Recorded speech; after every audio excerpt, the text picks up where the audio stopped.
ఉప్పల్ నియోజకవర్గంలో ఉప్పల్ డివిజన్ పరిధిలో ఉన్న శాంతినగర్ ఒకప్పుడు అది కాంగ్రెస్కి అడ్డాగా ఉన్నట్టుగా మా పనిందర్ గారు చెప్తా ఉన్నారు. పనిందర్ గారు, శిల్పారెడ్డి గారు, ధర్మారెడ్డి గారు సీనియర్ నాయకుల నాయకత్వంలో భారతీయ జనతా పార్టీలో చేరినటువంటి యువకులందరికీ పేరు పేరిన ధన్యవాదాలు, ఆహ్వానం.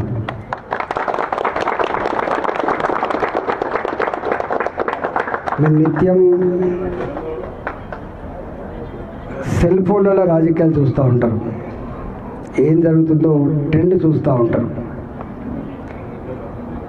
తెలంగాణ కోసం బరిగీసి కొట్లాడిన అడ్డా ఉప్పల్. తెలంగాణ వ్యాప్తంగా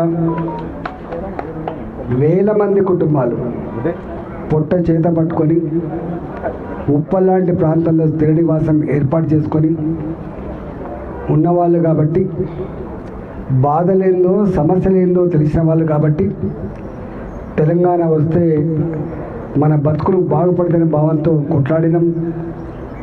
మనందరం తెచ్చుకున్న తెలంగాణ, కానీ ఆశించిన ఫలితాలు రాలే.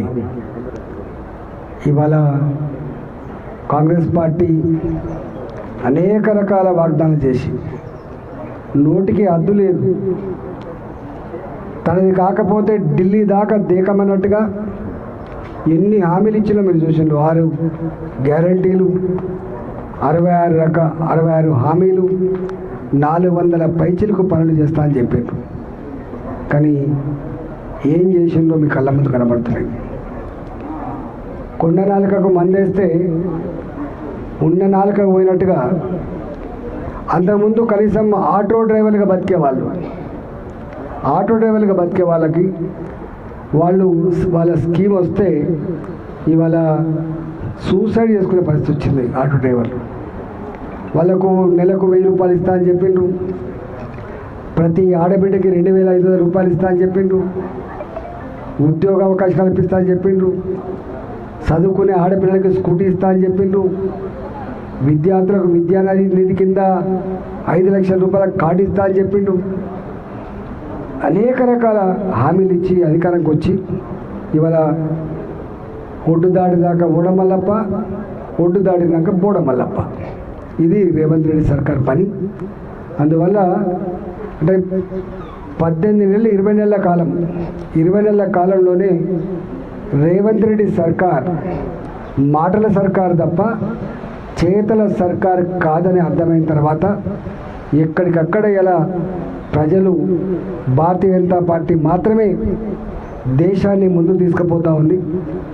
రాష్ట్రం అభివృద్ధి కావాలంటే కూడా మోడీ గారి నాయకత్వంలో ఇక్కడ కూడా ప్రభుత్వం ఏర్పడితేనే అది సాధ్యమైందని చెప్పి భావిస్తూ ఉన్నారు. కాబట్టి ఇవాళ ఎక్కడికక్కడ తెలంగాణలో ఎక్కడికి పోయినప్పటికీ కూడా అనేక మంది యువకులు, మహిళలు, రైతులు ఇవాళ భారతీయ జనతా పార్టీలో చేరుతున్న విషయం మీరు చూస్తూ ఉన్నారు.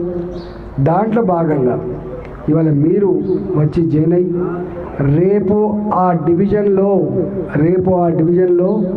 రేపు ఆ నియోజకవర్గంలో ఎగరాల్సిన జెండా ఇలా భాజపా జెండా.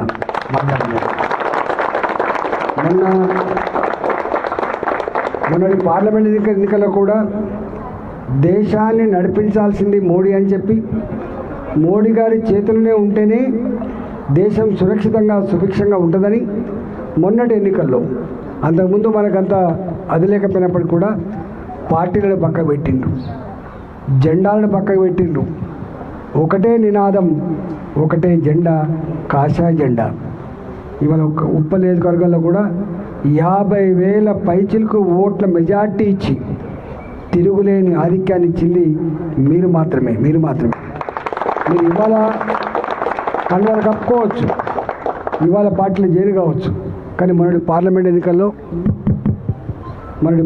ఎన్నికల్లో మీరందరూ ఎక్కడో కాడ అన్ని పక్కకు పెడితేనే ఇంత గెలుపు సాధ్యమైనట్టుగా మేము భావిస్తూ ఉన్నాం. కాబట్టి దీన్ని మరింత కన్సల్టేట్ చేసుకొని ఇది తిరుగులేని అడ్డగా మార్చుకొని రేపు ఉప్పల్ డివిజన్, ఉప్పల్ నియోజకవర్గం, రేపు మల్కాజిగిరి పార్లమెంట్ పరిధిలో కూడా రేపు ఎక్కడ ఏ ఎన్నికలు వచ్చినా కూడా ఇది మా అడ్డా అనే పద్ధతి లోపల మీరందరూ కలిసికట్టుగా పనిచేయాలని, మీ పక్క డివిజన్లో కూడా మీకు పరిచయాలు చాలా ఎక్కువ ఉంటాయి, మీ చుట్టాలు ఉంటారు, మీ ఫ్రెండ్స్ ఉంటారు, మీకు నిత్యం అనేక రకాల సంబంధాలు ఉంటాయి. మీరు ఒకటికి ఒకరు 100 మంది 1000 మంది ఇట్లా విస్తరిద్దామని చెప్పి మీకు ఏ అవసరం ఉన్నా ఏ ఆపద ఉన్నా మేము మీకు తోడుగా అండగా ఉంటామని చెప్పి హామీ ఇస్తూ మీ అందరికీ శుభాకాంక్షలు. భారత్ మాతాకి